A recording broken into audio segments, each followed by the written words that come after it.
तो कैसे हैं आप? वैकल्पिक चिकित्सा में आपका स्वागत। मैं निर्दोष कौशिक आज आपके समक्ष स्वास्थ्य व्रत के विषय में कुछ बताना चाहती हूँ। देखिए, ये दो व्यक्ति है। इस चित्र को दिखाने के पीछे मेरा एक ही मकसद है कि एक योगी और एक सांसारिक, और दोनों ही व्यक्ति प्रसन्न हैं। कैसे प्रसन्न हैं? क्योंकि ये दोनों स्वस्थ हैं, हृष्ट हैं, पुष्ट हैं, मजबूत हैं। कैसे हैं? क्योंकि ये स्वस्थ है। अब स्वास्थ्य है क्या? आयुर्वेद के अनुसार शरीर में होने वाले वात पित्त कफ तीनों को सुनियोजित होना और विकृतियों को दूर करना, दिनचर्या, ऋतुचर्या, रात्रिचर्या का आचरण करना और आत्मा, इंद्रिय व मन को प्रसन्न रखना ही स्वास्थ्य कहलाता है।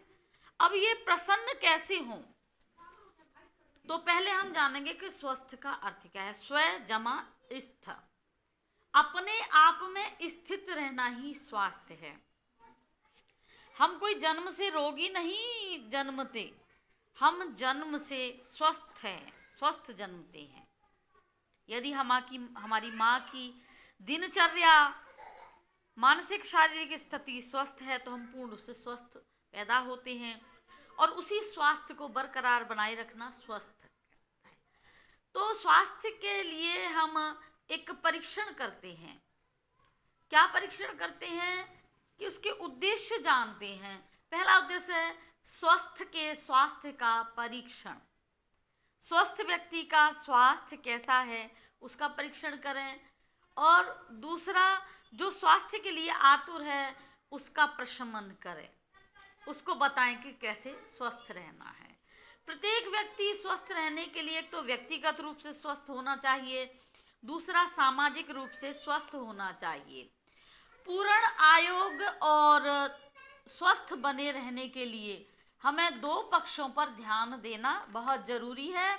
व्यक्तिगत पक्ष और हमारा कौन सा पक्ष? शारीरिक पक्ष। दोनों पक्ष।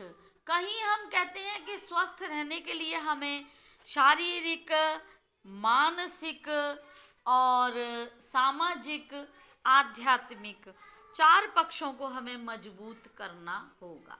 क्यों ना हो? बात भी सही है। शरीर से स्वस्थ होंगे तो मन स्वस्थ होगा।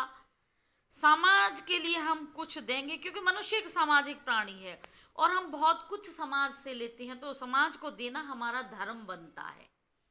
समाज को देंगे, समाज से जुड़े रहेंगे, और फिर हम ईश्वर के प्रति भी धन्यवादी होंगे और ऐश्वर्य को भी प्राप्त होंगे। तो ये चारों पक्ष ठीक है। इसके लिए समदोषः समाग्निश्च समधातु मलक्रियः प्रसन्नात्मेन्द्रिय मनः स्वस्थ इत्यमिधीयेत।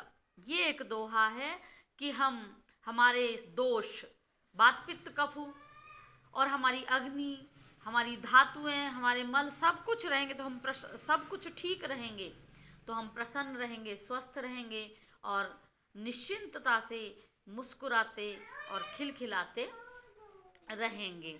तो हमें स्वस्थ रहने के लिए आसन, प्राणायाम, योग, मुद्रा, ध्यान और विभिन्न प्रकार की वैकल्पिक चिकित्साओं पर ध्यान देते हुए मन को प्रसन्न रखेंगे। सो आज की श्रृंखला में केवल इतना ही। धन्यवाद। स्वस्थ रहें, प्रसन्न रहें, मजबूत रहें और मुस्कुराते रहें, खिलखिलाते रहें।